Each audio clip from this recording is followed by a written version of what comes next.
it's always been challenging for me to begin trying to help somebody professionally and not dip into the pool of personal, because everything, like you said, it's just so interconnected. You know, Yeah.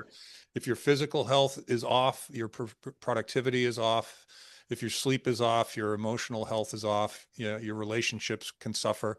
We have this flywheel. I don't know if you've ever listened to one of my podcasts, but we got about 150 episodes in the can now, and the Imperfect Men's Club, and we have this flywheel of life, and it's just a circle, and in the middle of the circle is the self, and self-reflection, self-accountability, self-doubts. At self hyphen, we have about 40 phrases that we rotate in and out of there. And then the first circle is 5 areas of life. There's money, relationships, career, worldview, and health. And what we've found over time, as my co-host and I have been talking, he's a father, entrepreneur, successful guy as well, that if one of those areas is off, the other 4 suffer.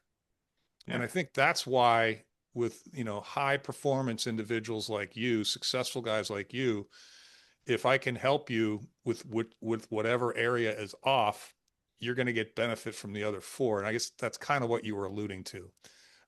But it's very, very interesting how that works, because it was one of the things middle-aged guys do. I did it, is they go all in on one of them, and then Yep. their health fades. They start gaining weight. They get anxiety. Their relationships. It's just like, it's like a domino effect, you know?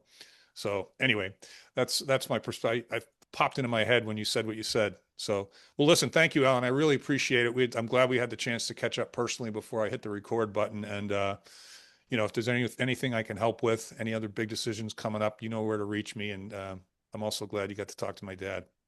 For sure. Yeah. Just grateful for everything, Mark. Thanks, Alan. I really appreciate it.